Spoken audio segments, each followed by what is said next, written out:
Oi, bom dia. Nós vamos continuar nosso culto a Deus. A gente vai continuar conversando sobre o amor de Deus, sobre a revelação de Deus, sobre a paciência de Deus, o carinho de Deus para com cada um de nós, tá bom? A gente vai estar voltado a exatamente estar tratando dessa situação. Deixe-me conferir aqui uma coisa para a gente começar. Nós estamos aqui só para conferir, tá? Só para conferir. Deixa eu ver se eu consigo aqui o mais rápido possível, né? Como já temos feito em outras oportunidades, a gente vai estar exatamente conhecendo, conversando, trocando ideias a respeito da maneira como Deus age para demonstrar, viver o seu amor, sua misericórdia para com todos nós, tá? Então a gente começa por aqui, né? Nós estamos encerrando nesse sábado um primeiro momento do Sermão do Monte, que é exatamente quando Jesus está falando sobre os bem-aventurados, sobre as bem-aventuranças, tá certo?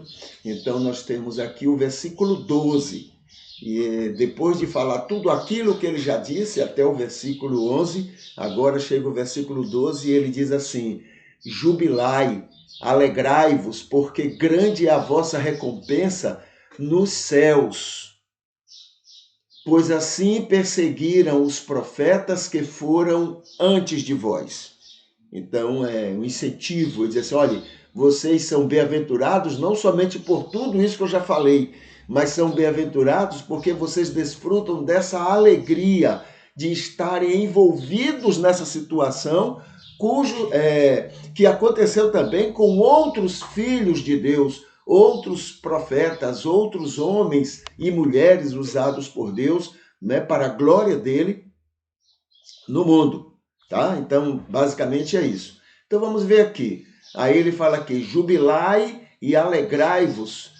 Tem o sentido de ficarmos felizes, satisfeitos, realizados, como que tendo cumprido bem nossos propósitos de vida e de ser luz e sal. Antes disso, sempre lembrando que, né, quando ele está falando de tudo isso, ele está dizendo que somos benditos, somos bem-aventurados, somos felizes incondicionais. E agora ele diz o seguinte: quando ele fala em jubilai e alegrai-vos, é no sentido de ficarmos felizes, né, como quem tendo cumprido bem os nossos propósitos.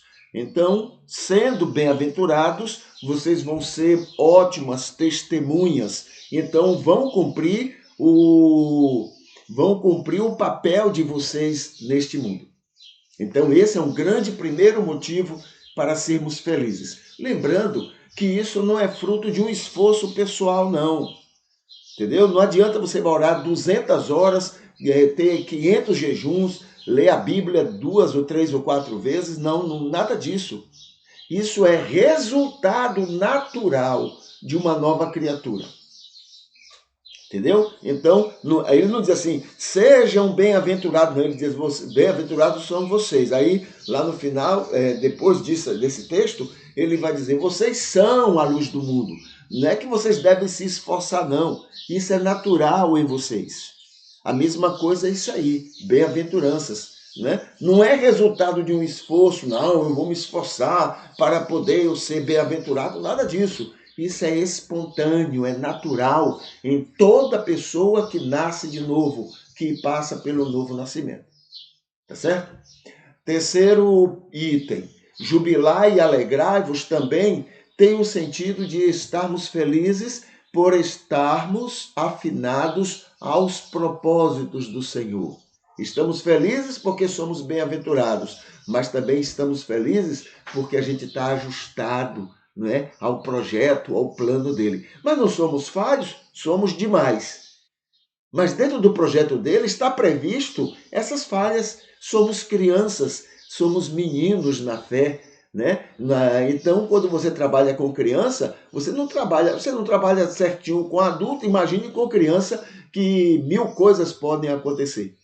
né? Mesma coisa Deus, ele age conosco sabendo que somos infantis, espiritualmente, intelectualmente, emocionalmente, tudo isso somos infantis. E ele sabe disso, né?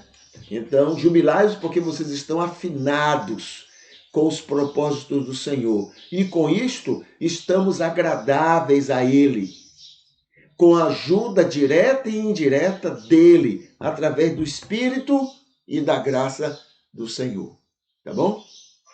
O quarto ponto, lembra o seguinte: é grande o vosso galardão nos céus. Isso quer dizer que os céus, na concepção divina, começa aqui neste mundo, e muito mais, né? E muito melhor na eternidade. Quando Jesus, lá em João 3,16, ele diz assim: porque Deus amou o mundo de tal maneira que deu seu Filho unigênito para que todo aquele que nele crê não pereça, mas tenha, não é terá, tenha a vida eterna. É agora, no presente, neste mundo. O céu começa aqui, né?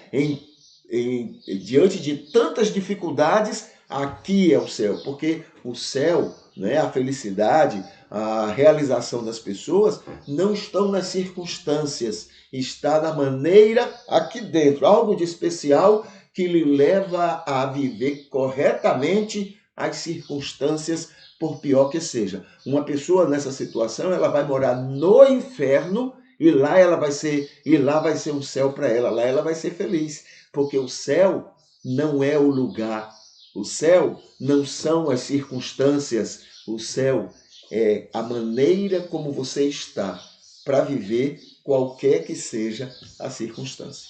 Então o céu começa aqui, entendeu? Então, grande é o vosso galardão nos céus, um céu que começa neste mundo e vai ser muito melhor na eternidade.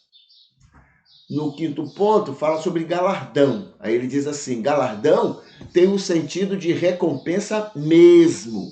É uma recompensa. Não se trata de benefícios materiais. Tá? Não se trata. Lá não tem capitalismo, não. Capitalismo é coisa do inferno.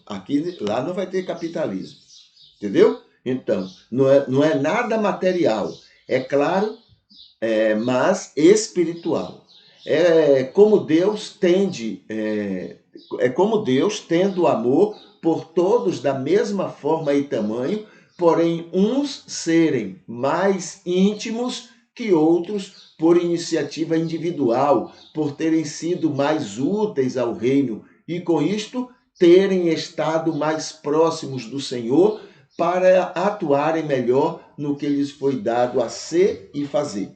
Então, aqueles que são mais atuantes no reino, esses são mais próximos de Deus, conhecem mais Deus, têm mais intimidade com Deus, têm mais tempo com Deus. Mas aqueles que não são tão bênçãos, né? Esses não têm tanto acesso a Deus. Então, na eternidade, esses não terão também, não é Deus que vai criar isso, mas eles mesmos não terão tanto acesso ao Senhor. É uma coisa natural, espontânea que acontece. Né? Ponto 6. Profetas antes de vós. Todos eles foram bem-aventurados também e sofreram com isto e por isto, interiormente e exteriormente, por assim terem sido para o plano de Deus. Eles também sofreram, pagaram um preço, não só um preço externo, mas também interno. Há uma luta dentro da gente, né? Paulo diz assim: aquilo que eu quero, o que é que eu quero? Agradar a Deus. Aquilo que eu quero, eu não consigo fazer por mim mesmo. Mas aquilo que eu não quero, o que é que eu não quero? Eu não quero desagradar a Deus. E isso eu consigo fazer. É uma luta, né? É uma luta. Não é que temos que ficar o tempo todo brigando com isso, não. Deus vai nos dando condição. Aí veja, por nós mesmos não conseguimos, mas com a ajuda dele, com a direção do Espírito, com a presença do Espírito, a gente consegue espontaneamente, naturalmente, sem esforço, sem briga, né? Então é assim. Aqui diz assim: estamos incluídos entre os profetas do Senhor. Já é um grande galardão a se receber nesta e na outra vida. Estamos incluídos entre os salvos, entre os profetas do Senhor. Vamos ver aqui os nossos pedidos de oração? Então, nós temos aqui os que sempre estão conosco, tá? Então, primeiro pedido, aqueles que estão sempre conosco. Segundo, adoradores enfermos ou em dificuldades, orando por eles. Amigos e irmãos aniversariantes, estamos orando por eles. Deus nos livre de toda prepotência, nós temos demais. Se Deus tirar tudo, não sobra nada na gente, que a gente é a prepotência em pessoa. A gente abusa disso. Somos melhores do que os outros, a nossa fé é melhor do que a dos outros, a nossa religião é melhor do que a dos outros, a minha igreja é melhor do que a dos outros, tudo meu é melhor do... Isso é prepotência, não é de Deus, isso é do cão. É um pouco do velho homem que a gente ainda tem muito. Entendeu? Deus nos livre de toda a prepotência. Que o mundo sofra menos com cristãos joio. Que o mundo sofra menos. O mundo sofre. Nós sofremos. Mas nós temos ainda, não é, toda essa confiança em Deus. Isso facilita. A gente aguenta, a gente suporta o joio no meio da gente. Tá bom? E o mundo? Coitado. O mundo sofre. O joio é pior do que o cão. É o cão em pessoa em dose dupla. Entendeu? Ele não nos deixe pensar, Deus não nos deixe pensar, né, que estratégias convencem pecador. A gente pensa muito nisso, né? A gente cria as estratégias, como a gente vai fazer para poder pessoas se tornarem cristãs. Aí a gente fica inventando mil coisas, programação, atuação, conversa, pregação. Não, a música tem que ser depois da pregação. Não, a pregação tem que ser antes dessa música. A gente fica nessa estratégia para saber que armadilha a gente cria para as pessoas se converterem. Que Deus nos livre dessa atuação nossa. Quem convence é o Espírito, não é a nossa estratégia. A gente se gasta muito sem necessidade.